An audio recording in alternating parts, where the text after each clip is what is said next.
Hello, everyone. Welcome to the Imperial HoloNet. I'm GID123, And I'm Brother Antilles. Miracle. and today we are going to have a discussion on the Jedi Order. And its place in galactic affairs, and the Republic in particular. Right, so Red...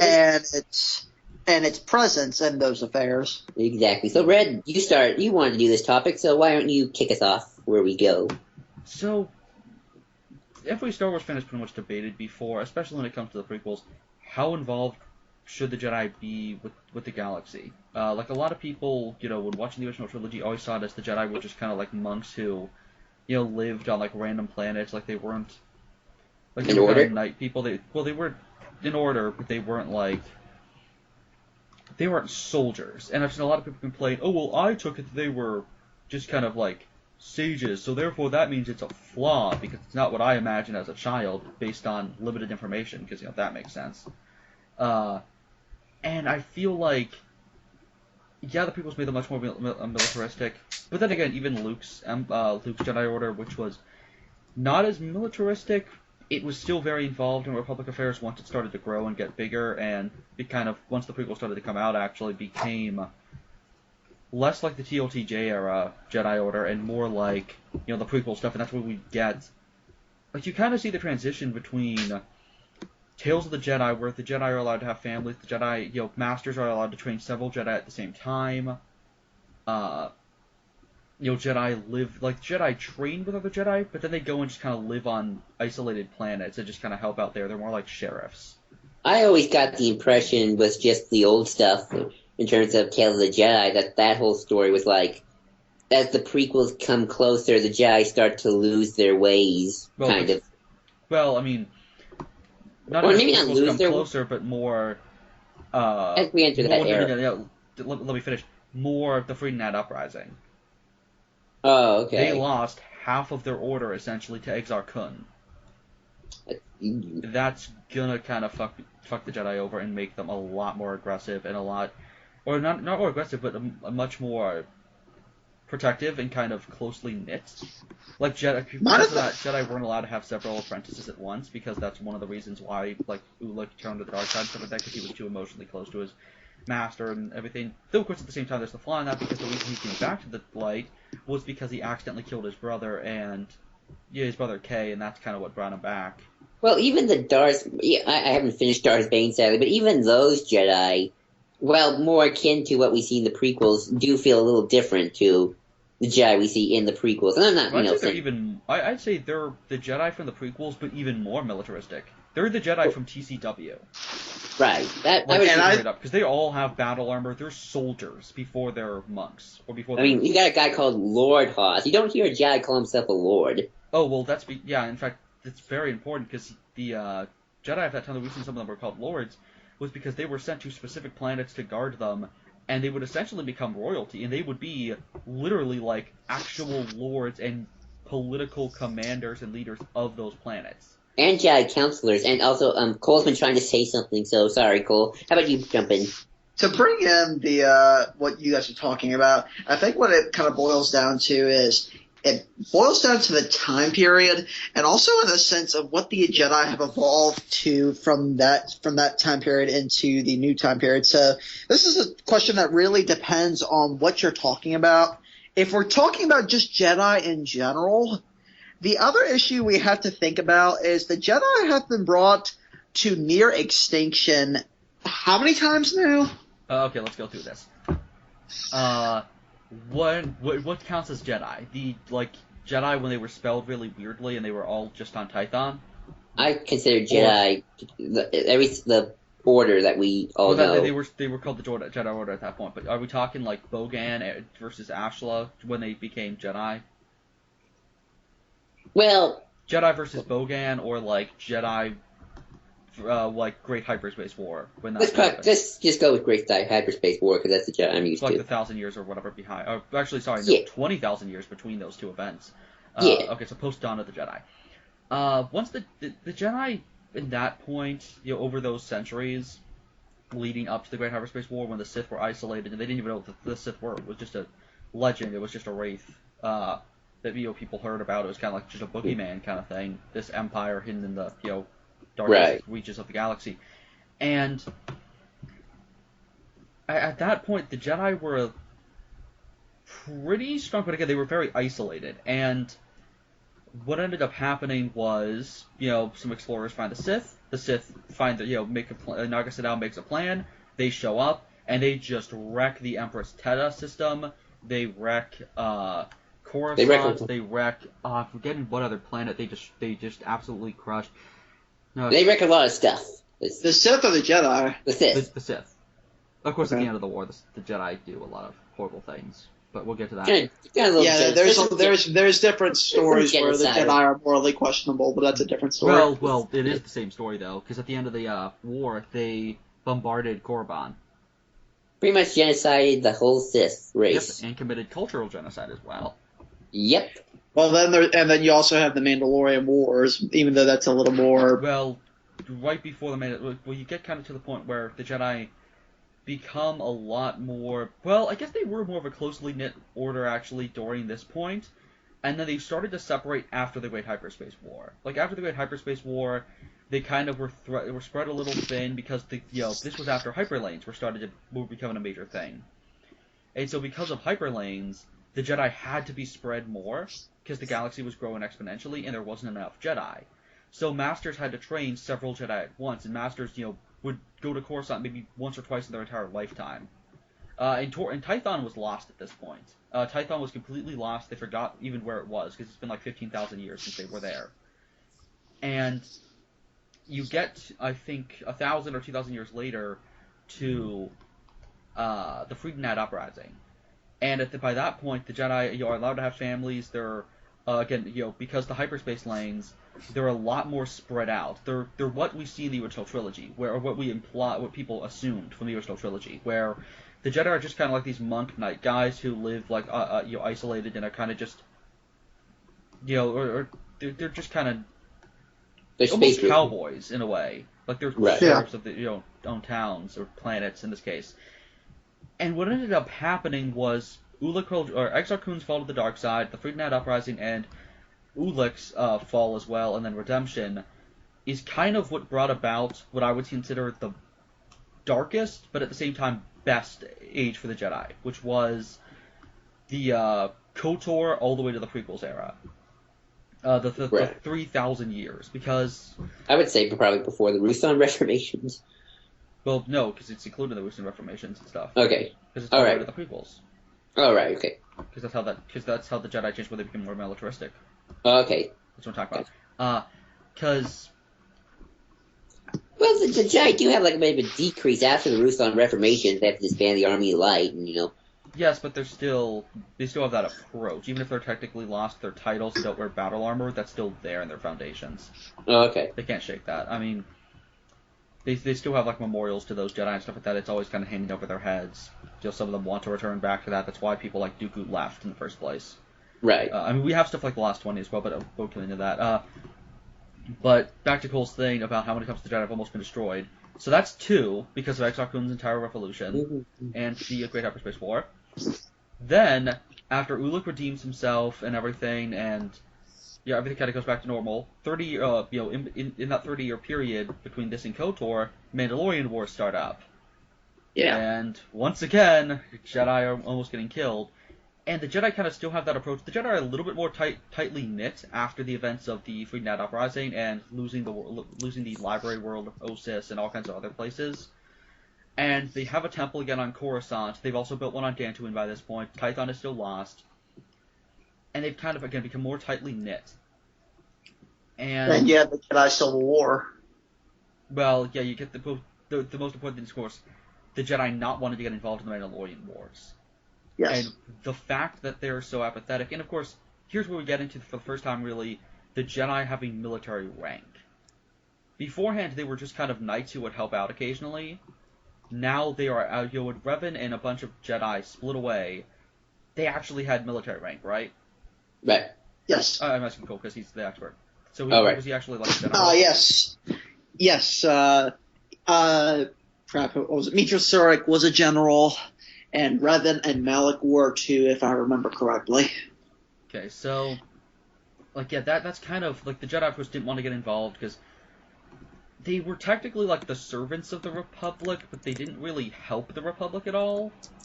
Or like they helped it with like small petty things, but the Mandalorian were, oh well, we sense the dark side, so we're just going to completely abandon the entire Republic we swore to protect. And here's where you kind of finally get that big philosophical difference that started off the Bogan. Like, while the Sith of like Naga Sadal's era and stuff like that are still technically the first Sith, I would argue that Revan's fall to the dark side is the rebirth of the Bogan. And, well, actually, Exar Kun's fall to the dark side, and especially Revan's, is the rebirth of the Bogan, and what started the Jedi-Sith conflict in the first place, even before they were called Jedi and Sith. To be fair, in Old Republic, Revan followed the dark side because the Emperor, Sith Emperor Vitiate wanted that. Yeah, but we're just going to pretend like that didn't happen, especially because he still left the Jedi Order for the same reasons why the Bogan did.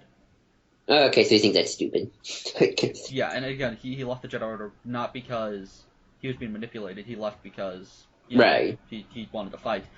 It is the exact same reason the Bogan began in the first place. Like, the Sith just wanted to, like, the Sith species just kind of wanted to conquer, and Exar Kun wanted knowledge and stuff like that, but Exar Kun was kind of opening the floodgates to return back to how the Sith, or how the Bogan used to be, or the dark side users used to be. And then Revan is the one who kind of perfected that again, where he fully got what it meant to be Sith, and what it meant to be the Darksiders, what it meant to be the people who fight the Jedi, even before he became a Sith. Where, they're all about protecting the Republic no matter what. He's a patriot, and he's a patriot to the Republic before he's loyal to the Jedi. Right. And that's kind of what split him apart from the rest of the Jedi Order, where, yeah, you can say it's pretty risky to have the Jedi be involved, but at the same time, what are they going to do? If they're just going on isolated worlds and they're sending like one Jedi at a time to deal with petty conflicts, and they're not actually becoming, soldiers, then the Republic will be burnt. What's the point of being the guardians of peace and justice if the thing you're trying to protect, enforce peace and justice in, is burnt to a cinder? Right. Right. And Revan kind of went crazy from trying so hard to keep the Republic under wraps. But then in a lot of ways, it's the same thing with Obi-Wan in Anakin's fall, in an attempt to get the dark side, let somebody not follow the dark side, they end up just forcing them to it closer. Yeah, that makes sense. Yes. And so, we get Torabhan again, and we get kind of the beginning of the true Sith, or like what the Sith are to today. Like all the time, kind of the rebirth of the Sith Order in a lot of ways. Right. I mean, heck, it's the first time the name Sith was even used, right? Or Darth. Yeah. Well, no. The first Darth was Endedu. Yeah, that whole thing. Oh, yeah, sorry. But it's based on like we're talking name or something. But yeah, like the Sith Order kind of not just being a bunch of conquerors, but having a more specific cultural or philosophical belief, kind of begins at this point. And once again, the counter with what Cole said, 3 near destructions to the Jedi Order. Yeah. Then 5 years later, we get a 4th with Nihilists. Yes. So, yeah. But Cole, you want to continue for the KOTOR stuff? The Jedi's role in the affairs and kind of what that means. The Jedi, it's a hard line to follow with the Jedi because they've been portrayed in a lot of different angles throughout Star Wars comic history and movie history. So it's kind of hard to nail down any specific, should they be involved heavily and stuff like that. Would you all agree that maybe it depends on the time? But the problem with that is then you get the thing with the moment they step away, that's when evil starts growing and takes over. Yes. Yeah, it's exactly they don't need to be involved politically, and then guess what fucking happens? Palpatine shows up and wrecks the Jedi Temple. It's yeah. Or the First Order shows up and blows up Hosni Prime. Again. Exactly, yeah, the Jedi are so isolated in a way. Well, technically, no, 5 Jedi near destructions. Huh? Technically 5 because Luke was starting an order and then that got canned. Well, we're going chronologically. Yeah. We're actually going old EU with this for the most part. I think it goes up to 8 or. We can't talk about new continuity till after episode 8 because that's when they're gonna. Although I do kind of want to bring up episode 8 a little bit because that's going to be the big one where they reveal the new origins of the Jedi Order, and I'm curious because I trust Ryan Johnson to do this right, but how are they going to kind of like mold it so that the prequels line up with whatever they say happened? Do you think there's a possibility that they say they forget some essence of the prequels? They can kind of get away with that. What do you think they need to use? I don't think Ryan Johnson's going to do that. I don't think Ryan's going to do that since I get the sense that this movie's already going to resemble the prequels a lot in terms of visuals and stuff like that. I'm thinking what's going to happen is we're actually going to use that more of a basis of the difference between the more militaristic Jedi and like Luke has become kind of the hermit. I think the idea is supposed to be that Rey will be kind of the prequel era Jedi and arrogant, naive, kind of like Revan, arrogant, naive, wants to go into battle. Oh, and while you can say that's not what the Jedi need to should be, it's what the Jedi kind of have to be for the good of the galaxy. Can they even call themselves Jedi if they refuse to help? Well, I've always gotten the sense that from Episode 7, even a little bit, that they want to make new Jedi, not something like I said this before. Like when Snoke said the new Jedi will rise if Luke Skywalker returns, I never got the impression it was just, oh look, new Jedi. It'd be they have a new ideology, something maybe even purer than what came before it. They perfected their skills and their like spirituality ideology, something. Which I think could very much work. Rey will be that, which is interesting. I think Rey is going to be the more flawed kind of. I think Rey is almost going to be like Revan in a lot of ways. That would be awesome, but I still think that could happen if around the New Order. Like I think that's what Luke was trying to do. And it failed. Because Luke's it failed. So who knows? Then Maybe he'll kill him. That's true. But who knows? Yeah, sorry. I just wanted to bring that. But yeah, back to KOTOR era. Like at this point, it's really interesting that the Jedi caused Revan to or whatever he was called beforehand, because we don't know, to run away and kind of leave, and in a lot of ways do the right thing. And in a lot of ways, he wouldn't have fallen to the dark side had the Council been involved. Like, had they just stuck with him and helped him through it, it's kind of like with Obi-Wan and Yoda, or with how they handle Anakin, where they kind of ignore. Well, no, Yoda does, Obi-Wan doesn't, because the Clone Wars does a really good job. I don't like the Clovis arc, but they do a really good job of doing a nice parallel to the scene in Episode 3 with Yoda, where Anakin's having those nightmares and he goes to Yoda, and Yoda's response is essentially something you'd read out of a fucking fortune cookie or something. And then you get a contrast of a scene earlier in the timeline in TCW, where Anakin's pissed off because of something involving Padme, and Obi-Wan has a heart-to-heart with him as a friend, as his master, as somebody who cares about him. And you see just how much more human Obi-Wan is than Yoda, and why, had Obi-Wan been on the world at the time, had he not been on Utapau, Anakin probably wouldn't have fallen to the dark side. He would have been there for him. Can I bring this fact that I feel what do that you think of that? I agree with that 100%. That's why Palpatine wanted him out of the way. That's always been Palpatine's thing. You gotta get rid of Obi-Wan before you get Anakin. And he did. But I want to bring up this point because there is something I actually do agree with Palpatine. Well, I do agree with Palpatine on many things because he's my emperor. But this is serious. That Palpatine makes a good point that in order to become a true leader, one should study all the aspects of the Force, not just the dogmatic view of the Jedi. And strangely, even though I know he's using that just to manipulate Anakin, I kind of agree that you should not embrace the darkness, but learn it, understand it. Cole, this is kind of... I forget which character it is, but, it's no wonder Revan turned to the dark side. He understood that you couldn't fight the dark if you didn't you had to understand the dark to fight it. Cool. I'm gonna bring Cole into this. Doesn't this remind you of a certain character from a certain series we like to talk about? Which one? Talk about Riku and his darkness. Ah, yes.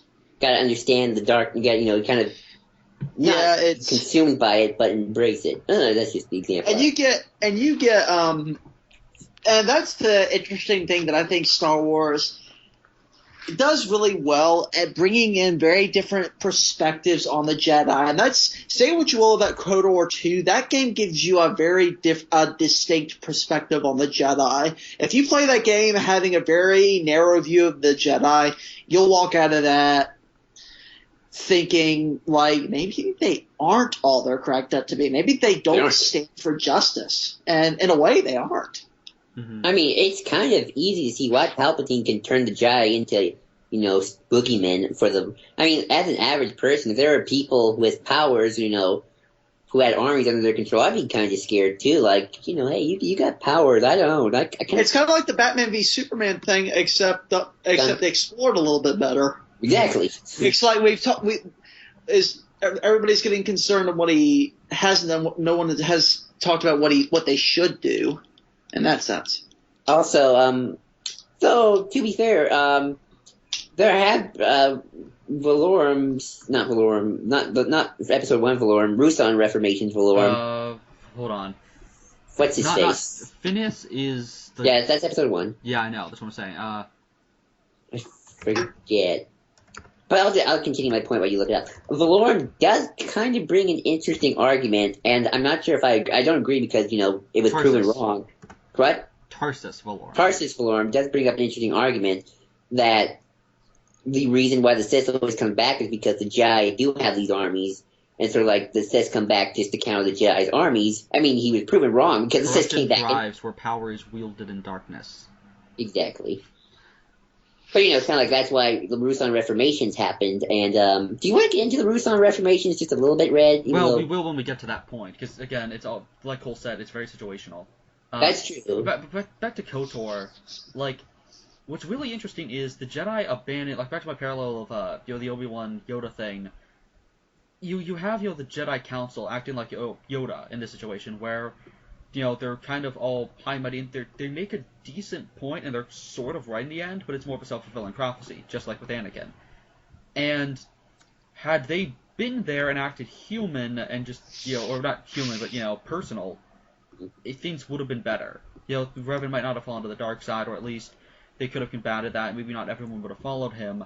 But he was the only person who actually acted like a leader to these people. So of course the Jedi are going to follow him, because he's the only one who doesn't look down on them. He sees them as his Jedi brothers and sisters. I do want to... They're going to follow him to the end of the to freaking hell and back, because he's the only one who actually believes in them. While the Council doesn't really give a crap about the Republic. The Council tells them to care about something, and then tells them to abandon it whenever it's inconvenient to the Jedi way. And that's... Of course they're going to turn on the Council for that. And what's interesting, though, is... what ends up happening is Revan turns to the dark side, and the Council, to adapt to that, ends up actually becoming more like what Revan was ideally being. Where they're more willing to...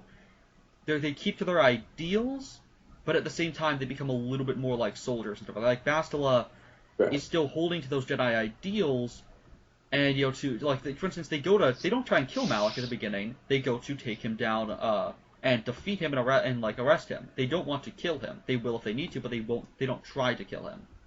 That's not their intention. And that's kind of like... But you see the Jedi kind of being a little bit more like they're spreading incredibly thin, they're on Dantooine, they're kind of isolated from the galaxy. And once again, the Council's kind of being jackasses, but the Jedi who we actually see in the field are fighting alongside the Republic troops. And the Republic, comes by at the end to defeat the Starforge. By working side by side with the Republic, they save the day. It's almost like the Council finally, like especially the Yoda character of the game. Which guy was that? What's his name? I don't remember. We're talking to Cole. What's his name? Bandar.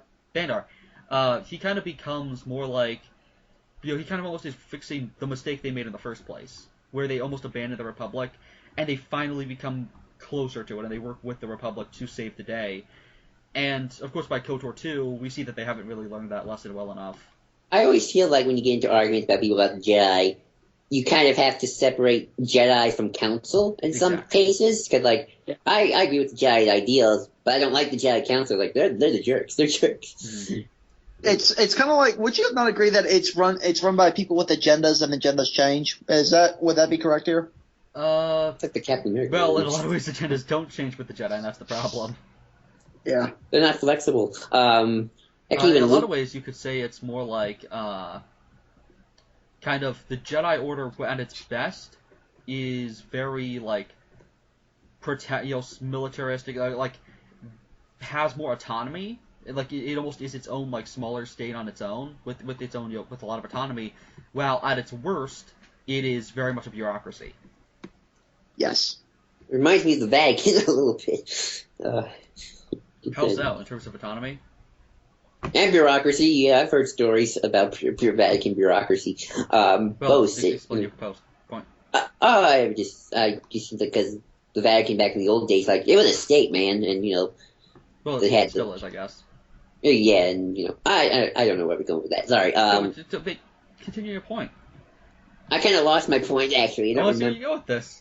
Oh well, back in the old days, the Vatican was like the Holy Roman Empire. The Pope was the almighty priest, and they did. I'm sure they did some good things, but they did some bad things, like the Crusades and the Inquisition. Oh, talk about the Crusades. It's everyone's fault on that one.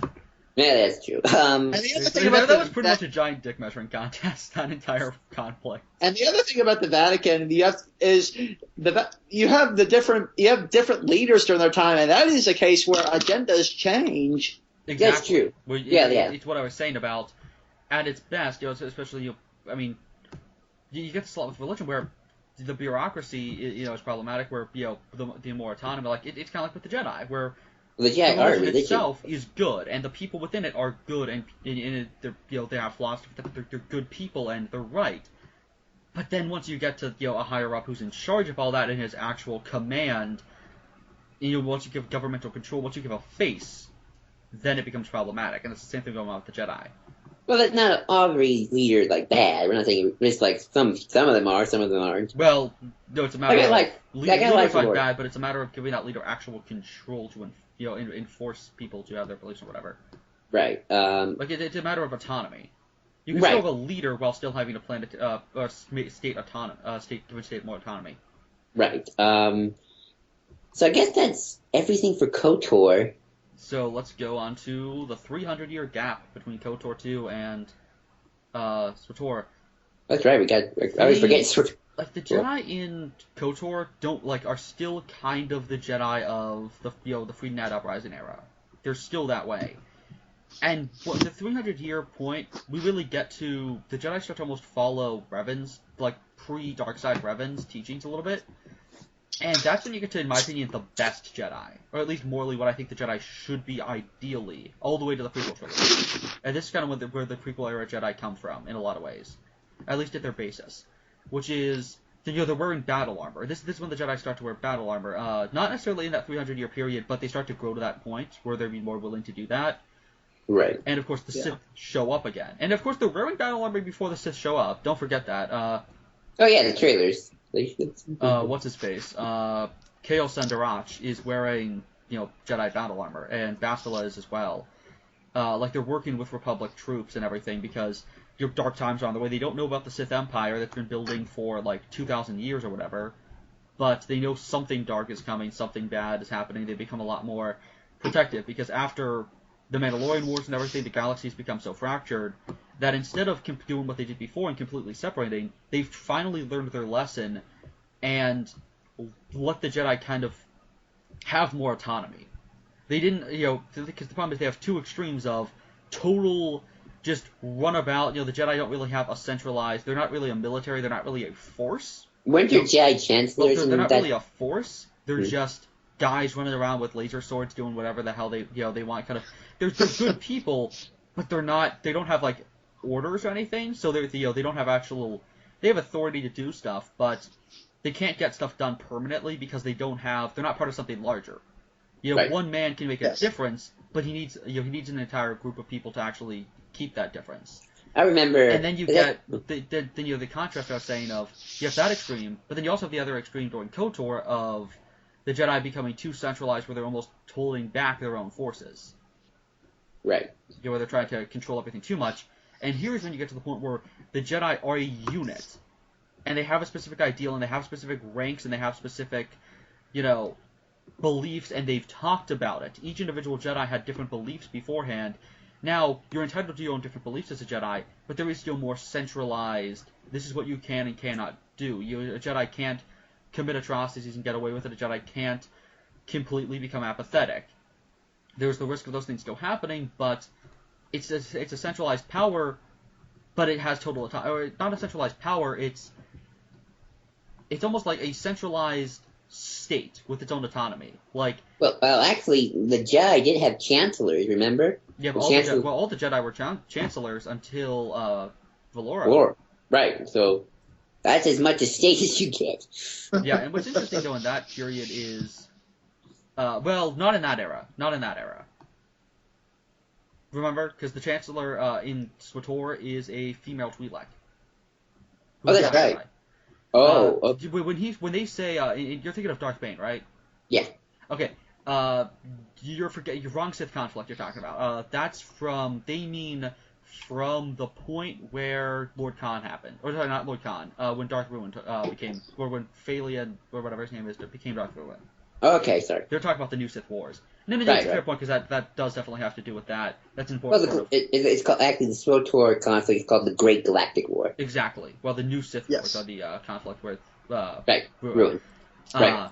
But yeah, at this point, the Jedi kind of are one with the military and one with the Republic.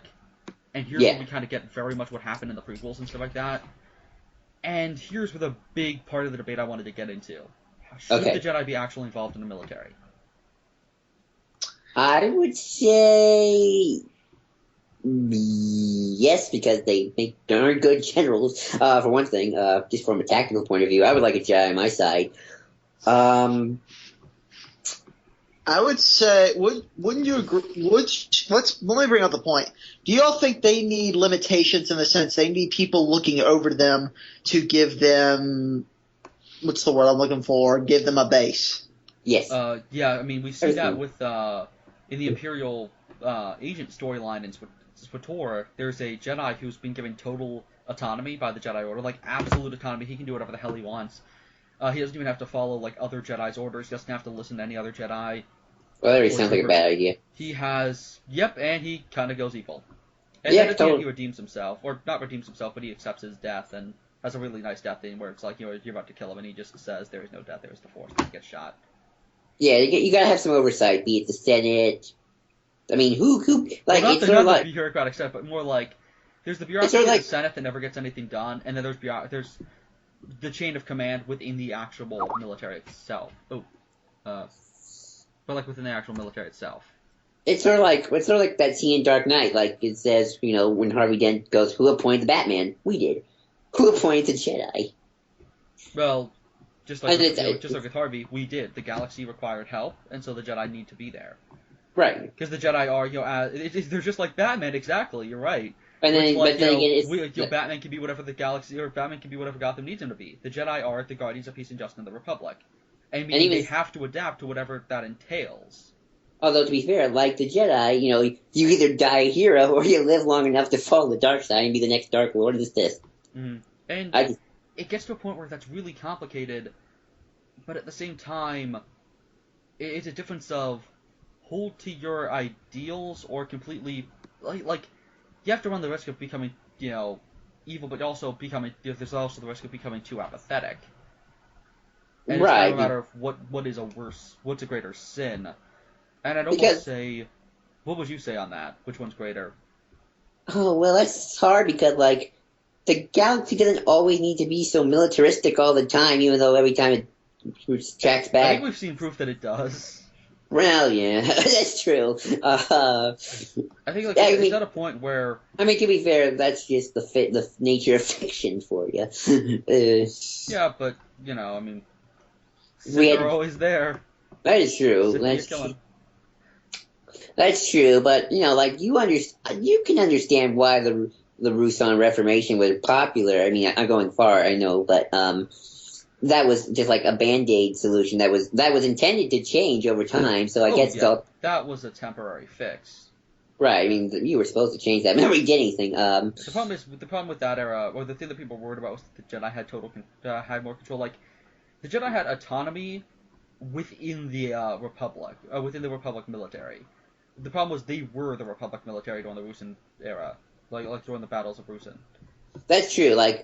There's a difference between the SWTOR Jedi and the Jedi there, where they act the same, but the Jedi were lords and stuff like that. We even see that with Hoth, where Hoth starts to lose it and becomes obsessive about the destroying the Sith to the point that he almost becomes one himself, which is Or why you need what the SWTOR era Jedi had, where they kind of were a mix of.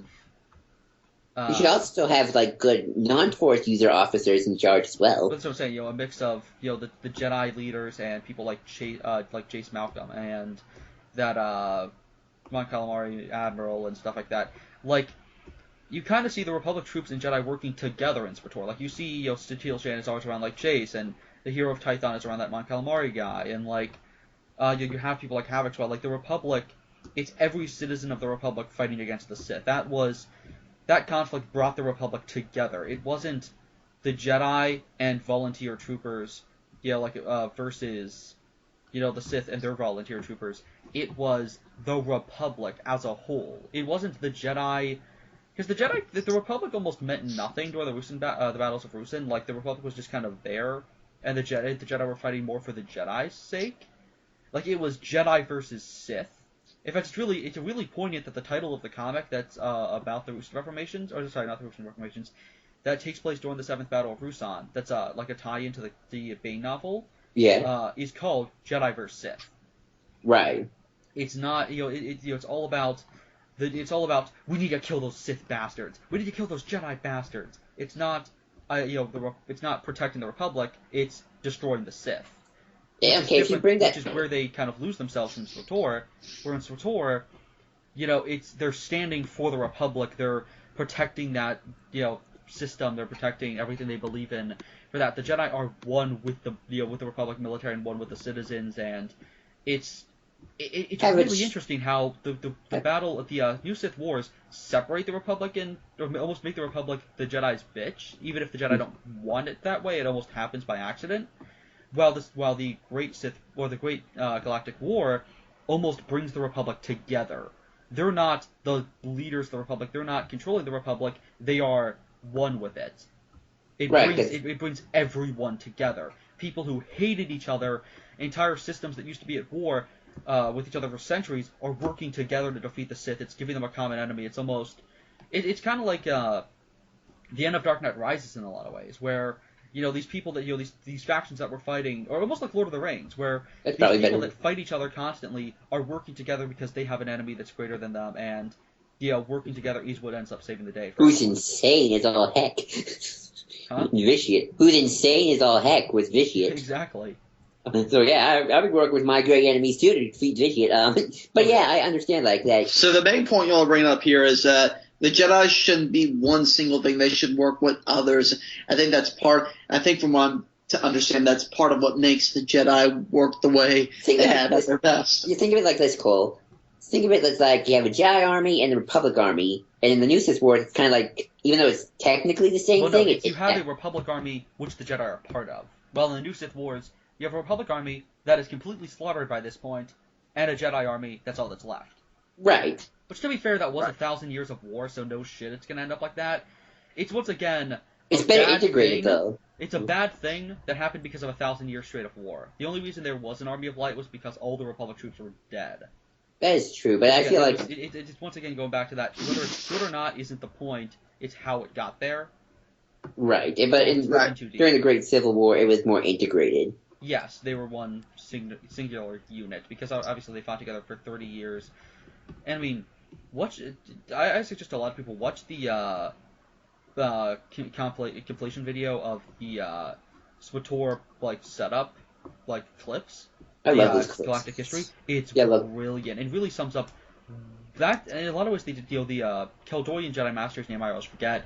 Kind of sums up exactly why the Jedi, how the Jedi should operate. Where they're giving autonomy more, but within the Republic military has autonomy, and they are just part of that group.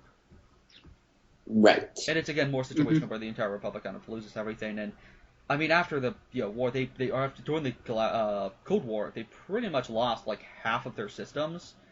So they're at a point where they need everything they got. That's why they're working with criminal organizations. And again, it goes back to the thing that's great about the Jedi at their best. The Jedi do everything. Again, like you were saying with Batman, they do everything they can to save the Republic. They have to do what the Republic needs, not necessarily what is good. But they still try and hold to their ideals, and that means that you get people like Revan who outright say, I am not holding to the Jedi ideals, but that's not because I don't think that's good.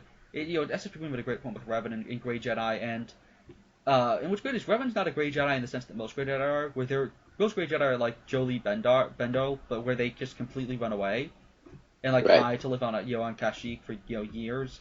Mm-hmm. Revan has a different approach, where he's still a part of the Jedi, he's still part of the Republic, he's working for the Jedi's own good, while being a great Jedi as in crossing the line. Like, yes, we had a great description of him where, he's not saying, I need to do this horrible act because, I need to do this horrible act because it's the right thing to do.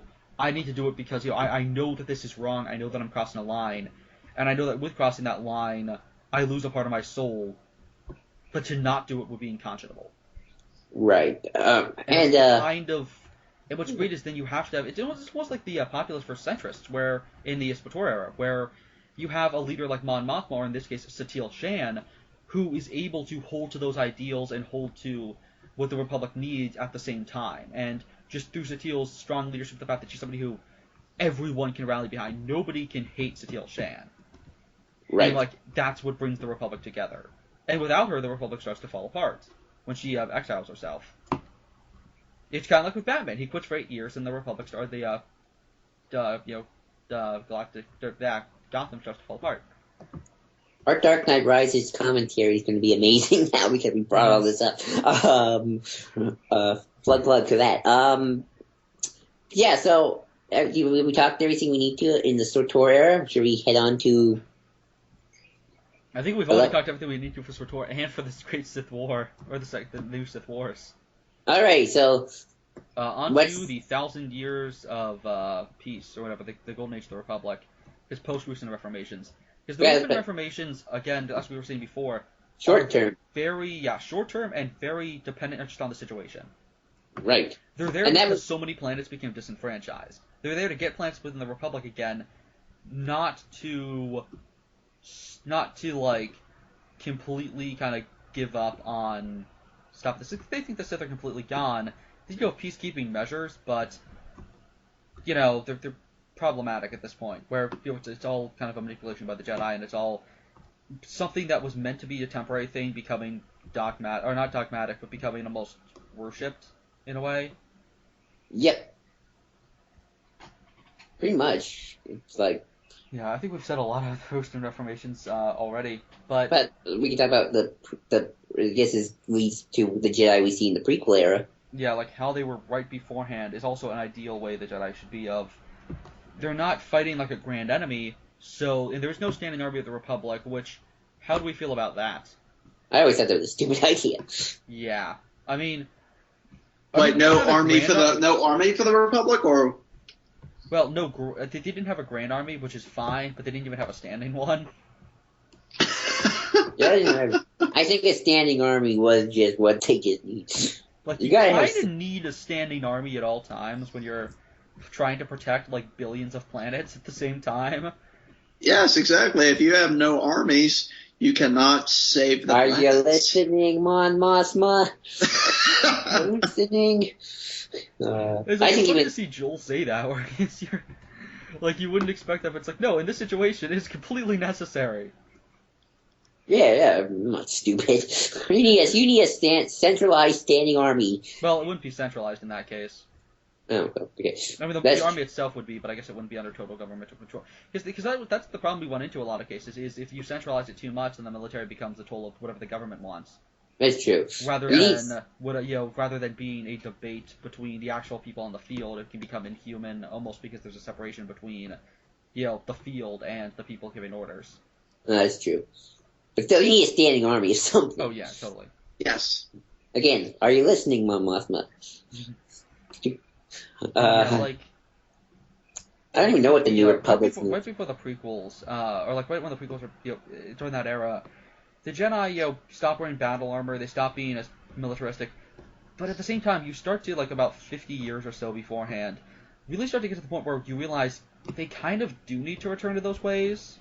Again, there was a good, during the time of peace, they don't need to be that way, but they still need to be prepared to be capable of doing that. They need to be capable of protecting the Republic if need be. Well, did the Jedi change the rules in, like, to a point where Obi-Wan almost didn't become a Jedi. Well, yeah, that's part of the recent reformations where you're not allowed to have more than one apprentice at the same time. Oh, they I thought they got rid of that rule a while back after the uprising. You said. Well, you weren't allowed to have one apprentice. Sorry, it was yeah, sorry, I worded that wrongly. It's you already weren't allowed to have more than one apprentice, but at this point it was that you weren't allowed to have a Jedi who were not if there was no available master, a Jedi could not be trained and was sent to the service corps. Oh, right.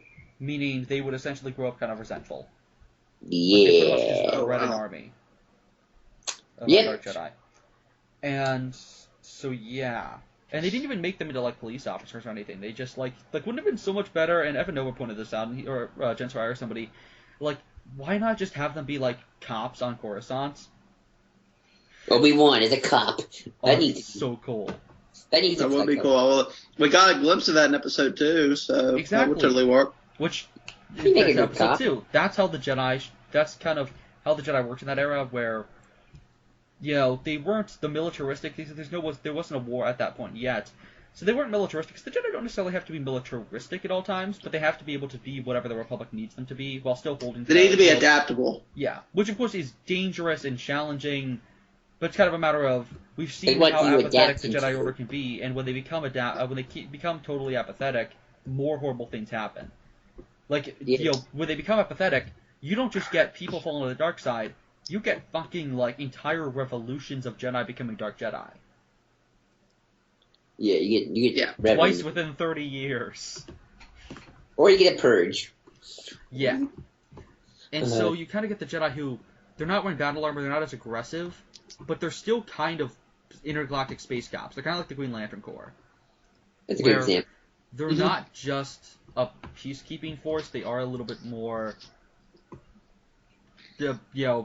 law. They're more officers of the law than a military. Which again, the Jedi shouldn't have to be military at all times. They shouldn't be They shouldn't be part of the standing military. But they should join it whenever it's needed.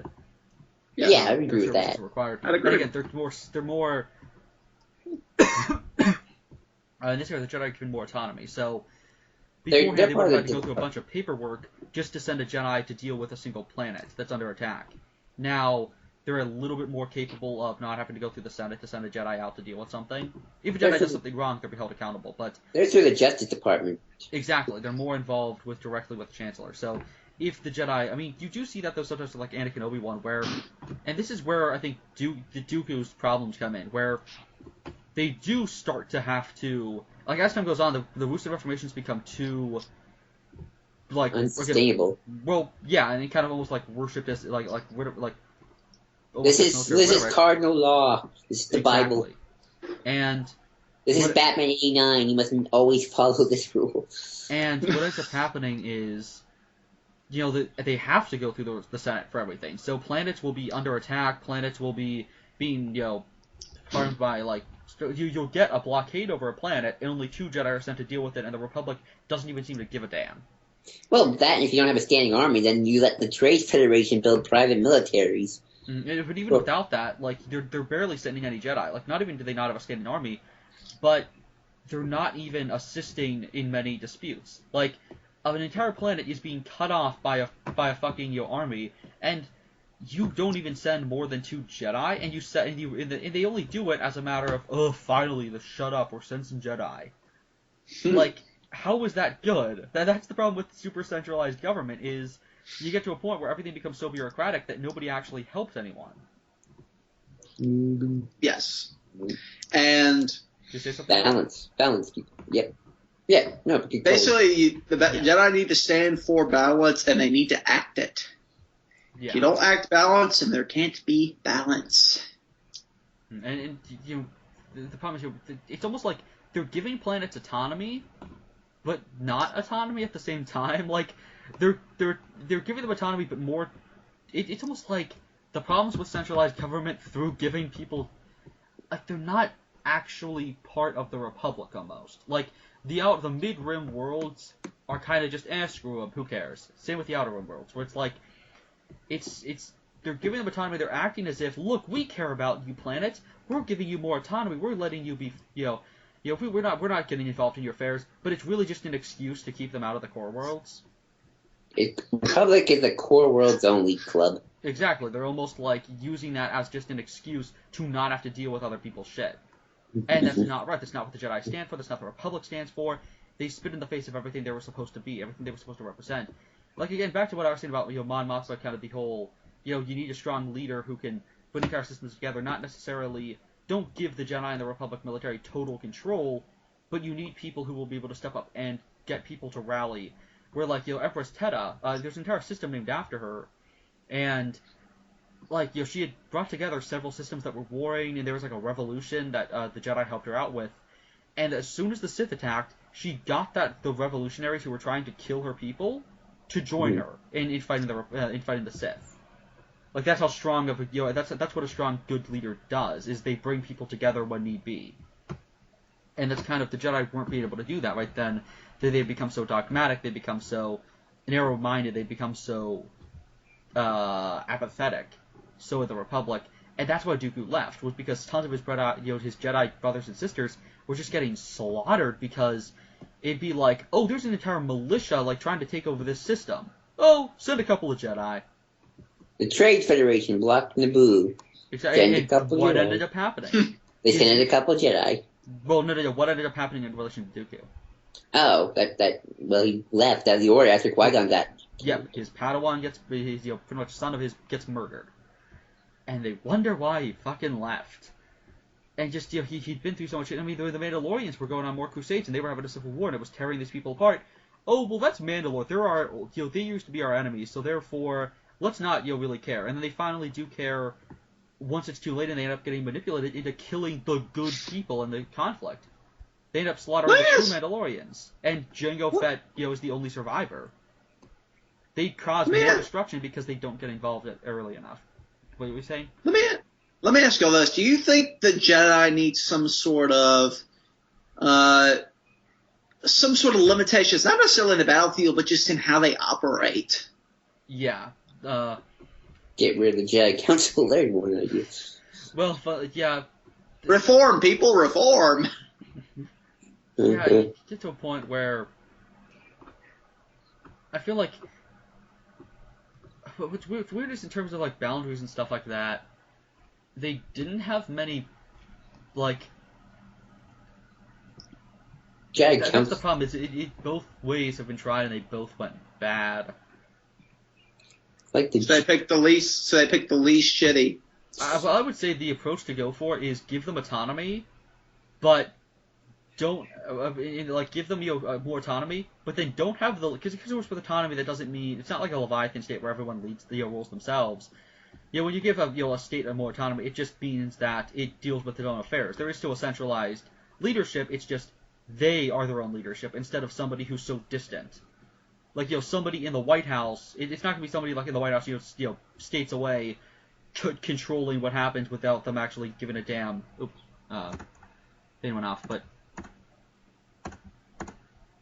Like it's not going to be somebody states away who doesn't really have much involvement in what's going on politically, trying to deal with problems that they don't really know about, like they haven't experienced firsthand. So instead of doing with the the super centralized, because again, like what I'm saying, a lot of people don't seem to understand autonomy too well. Like where it's not a matter of you get to rule yourselves completely. There is still there is still government.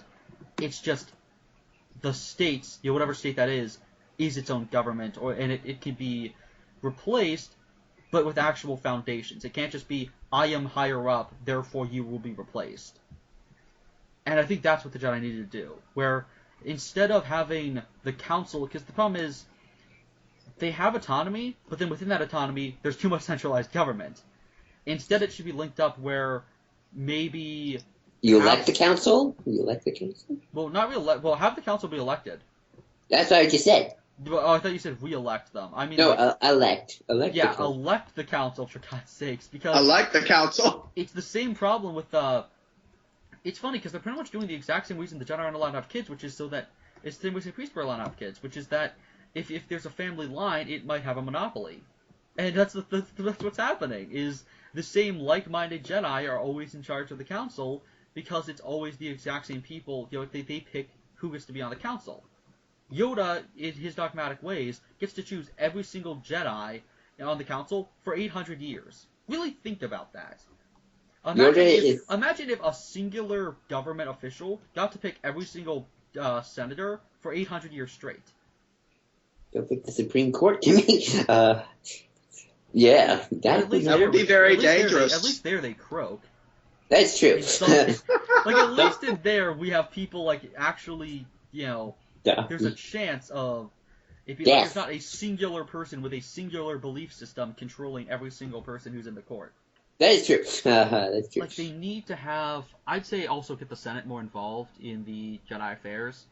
Like, obviously, don't let them be too involved, because that's how we got Palpatine, but maybe it wouldn't have been as easy for Palpatine to say, hey, by the way, the Jedi tried to kill me, and have everyone believe it.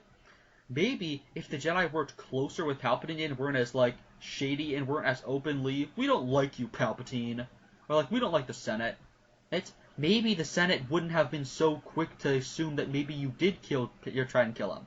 You know what this reminds me of? It reminds me of the Justice League, the season with Cadmus. Remember how that all went down? I'm not a big Justice League fan. How'd it go?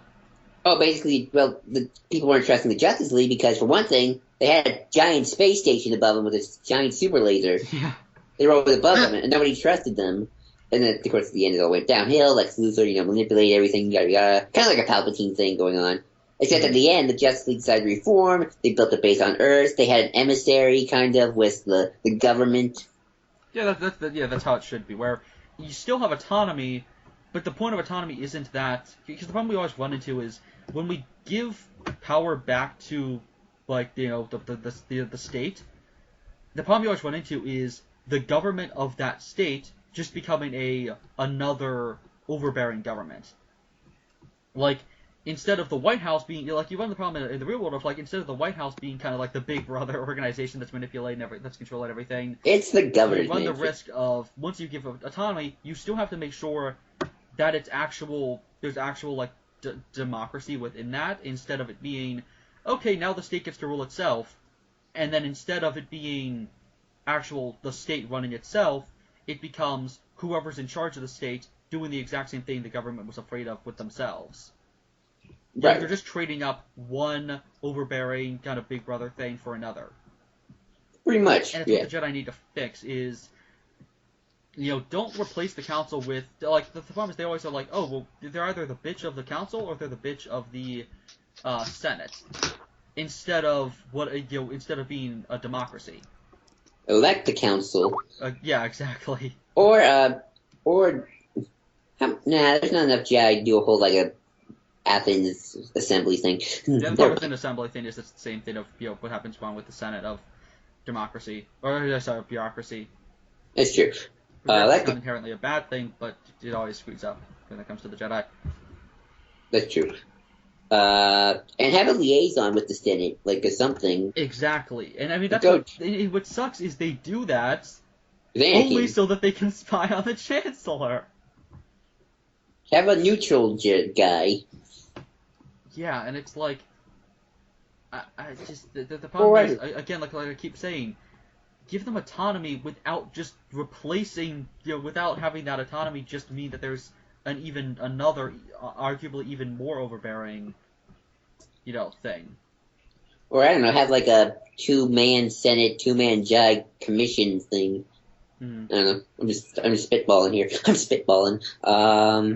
It's kind of like with the Populist Party, where when they say we want, like these planets and stuff like that to have more autonomy and be able to control themselves more, they don't mean no government oversight whatsoever. They mean the Chancellor, the Senate will oversee and have to actually converse openly about what happens to those planets, or like the senators of those planets.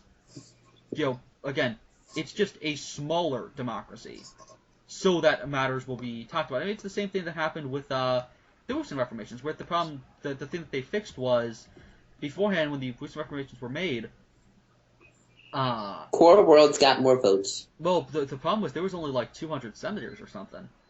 Ooh, that's it. And like it was only Core World that had senators. Like entire Outer Rim planets that were part of the Republic didn't even have a seat in the Senate.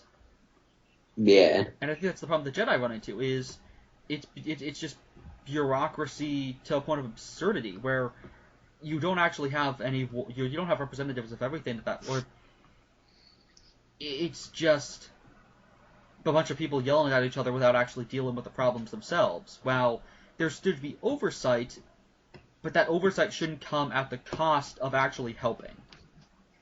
Right. It should come at the cost of apathy.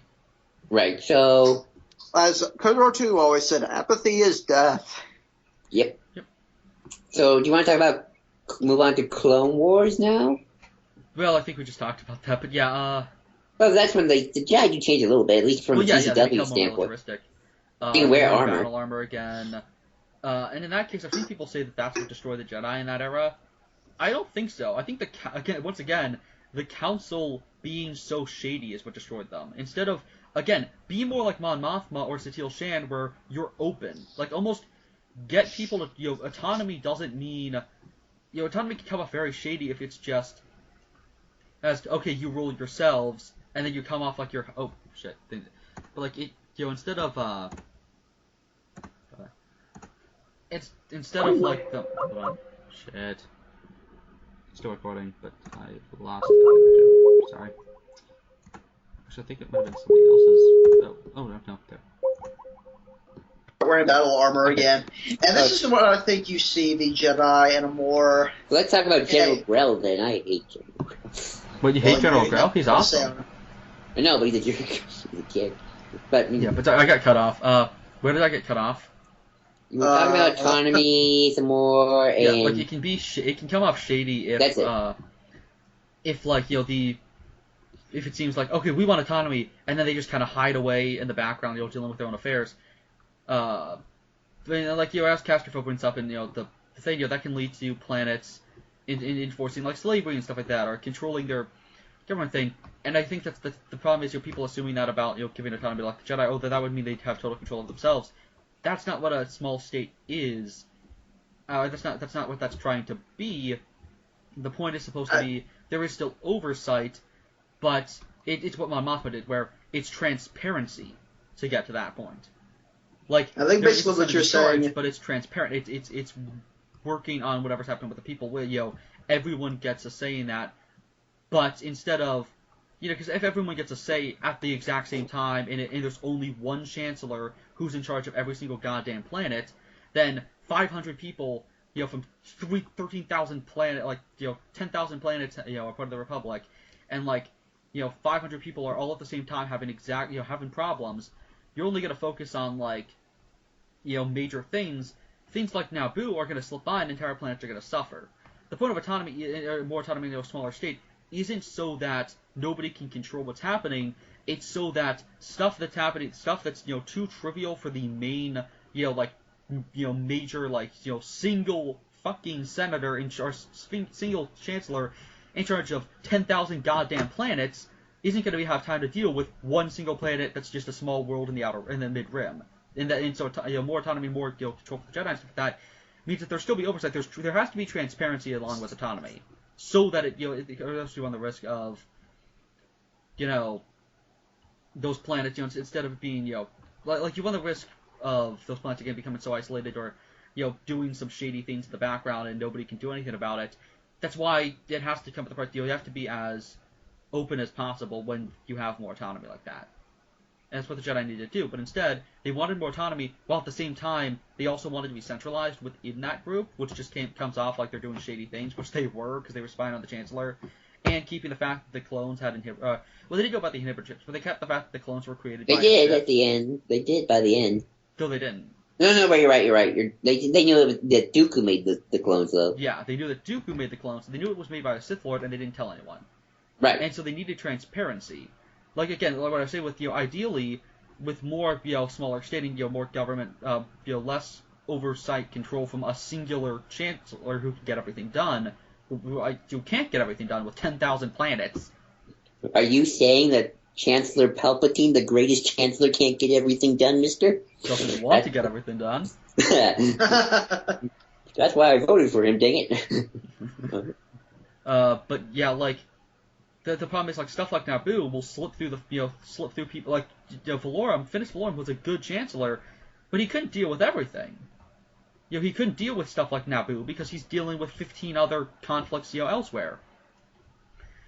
But instead of Naboo, giving Naboo, oh shit, but like, he can't deal with every single conflict that's going on at that exact same time. So, hold on. Alarms are But yeah, instead of letting Naboo, or instead of having Naboo be completely like isolated, it just controls its own affairs, it will be a matter of it gets its own say, so it can like put in a request directly to the Jedi Order and say, hey, can you actually come over here and help us? Instead of the Jedi Order gets a request, then they have to go through 15 hours of paperwork just so that maybe one of the Chancellor's aides might see it in passing and bring it up. By that time, Naboo could have been completely cut off and half its population could have starved to death. Which and that's the problem. Well, yeah, they did. And which we saw head. And like, it's a matter of you need transparency, because otherwise people will be terrified of, well, why do you want to be completely cut off? Why do you want no governmental oversight? But it's not about not wanting any government oversight. It's a matter of wanting actual say. Because you give everyone a seat and get them all, quote unquote, equal hearing, it really just means that everyone gets lost in the mess of noise.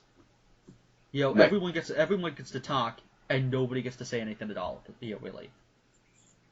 Yes. And that's that's why there should be more almost like several. I don't know why there's not several different chancellors. There should be a committee of chancellors. Nobody does. Well, take note, Ryan Johnson. Take note. Yeah, Ryan Johnson did come up with the populist and centrist idea. So who knows? Maybe he's working on an actual text of an actual reformation for the Republic. Maybe who That'd knows? Be brilliant, because I buy that he would probably write that and just actually put that out. Sure, I'll try that. Go for it. So yeah. But yeah, so Luke's Jedi Order kind of resembles the TOTJ stuff until again need be. They're still in their birth, like with the TOTJ Jedi. They do allow marriage and Jedi can Luke does. Like I'm saying, it's more like TOTJ stuff. Right. I'm curious if the new canon Luke allowed that. Well, we don't know much yet. It's like Luke's gonna allow emotions. Depends on if Rey is his kid or not. Well, maybe Rey's Jedi Order will allow that. Mm-hmm. She'll definitely allow anger, that's for sure. She kicked it. But yeah. With Luke's, it's interesting because that was before the prequel. In fact, I need to read the. Well, no, because a lot of these stories take place during the prequel trilogy, or were written during the prequel trilogy. I forget which book it is, but I think it's the Dark Nest trilogy that deals with the Jedi's place in the galactic affairs, with Dala banning them from the Republic, and Luke kind of having to debate. Well, maybe we should be completely separated, but the problem is without the Jedi, then there's so much governmental control that people like Dala get in charge, and then nobody, then she's in charge, and Dala's in charge. Right. Well, here's a fun fact. I did some Wikipediaing about this a long time ago. I'm not a big fan of the post-ROTJ era myself. Luke actually or his Jedi, they tried to get rid of Dala, and it worked. Mm-hmm. And again, that's what Luke's whole entire debate was, of should the Jedi get involved, and it's kind of a matter of, oh no, we're trying to be peaceful, we're trying to win everyone over, but the Jedi are supposed to be the guardians of peace and justice, and if there was an unjust leader in charge who, fuck the law, take things in your own hands. That doesn't mean, completely abolish order, but that means... That's what when Cadius took over as Chancellor. They left, and then the second Civil War started. And things turned out horrible. And you need people like Jaina Solo who say, you know what? Yeah, the law's important, and we shouldn't be able to just run about and do whatever we want just because we have more power. That can lead to fascism. But when some asshole is in charge of the Senate, we should be allowed to come ahead and cut their damn head off, and then reestablish order with somebody who's not a fucking psychopath. Take that, brother, and give me. Well, I don't think she was too happy about that. Yeah, call out a question. Sorry, Cole. I have a pretty loaded question.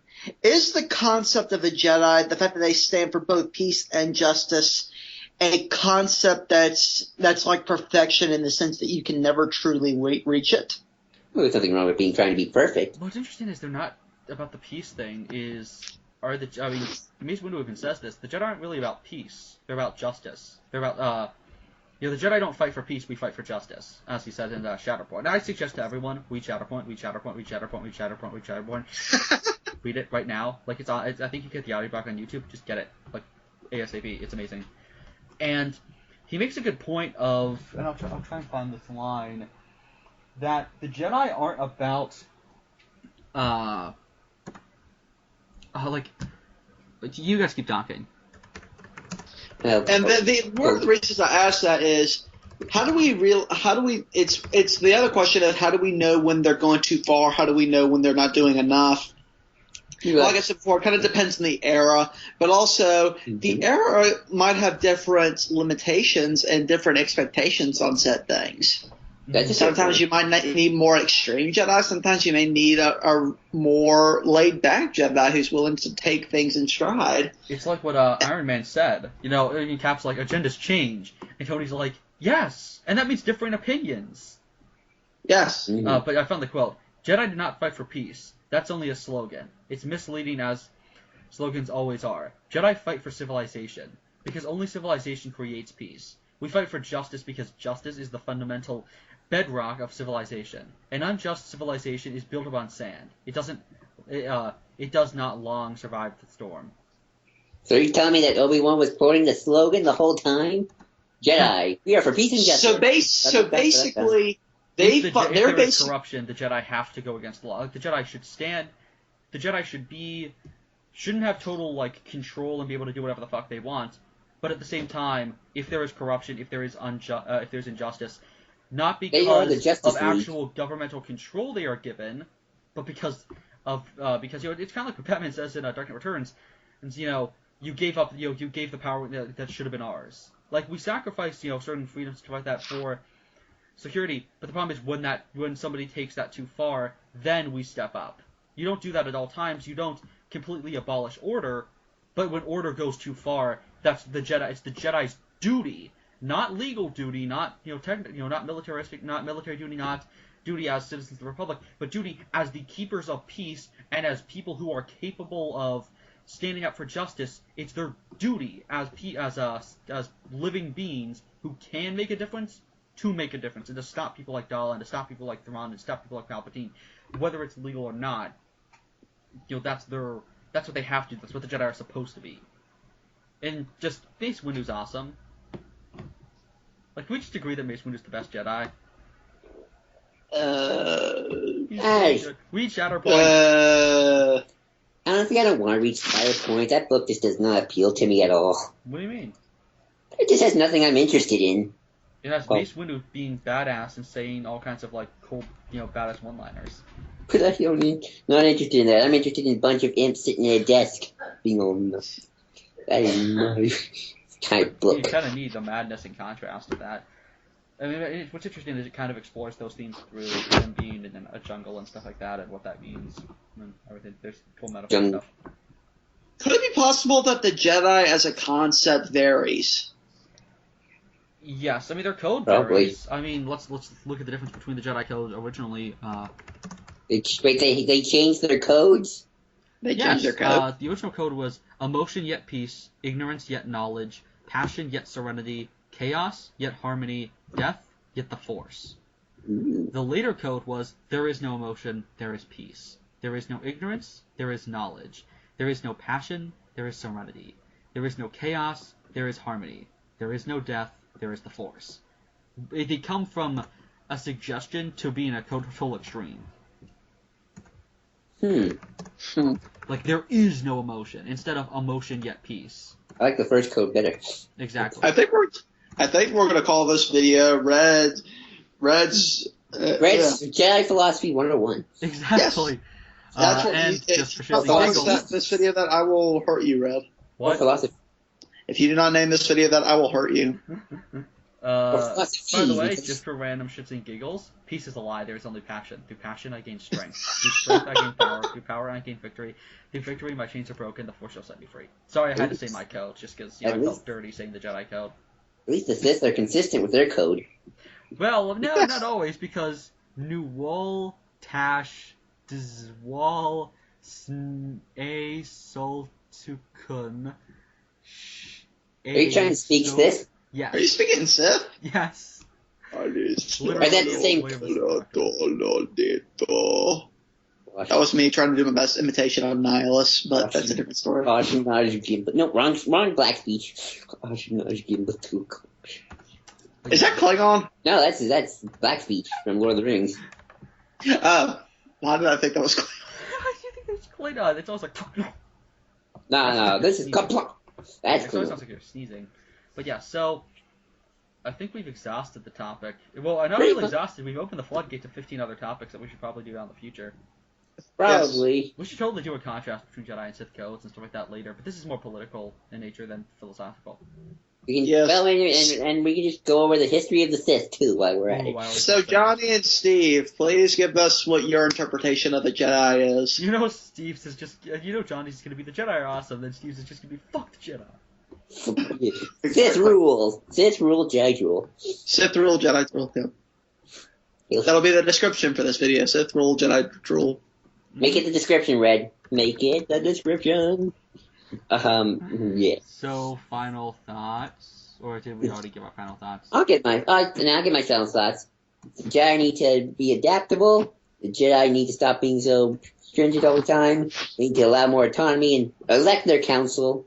The Jedi code and the Jedi ideals are good. The council sucks. That's pretty much my thoughts. My final thoughts are: watch where you point that lightsaber. That's a good one too. And mine, the final thing: pieces lie. There's only passion. Bye.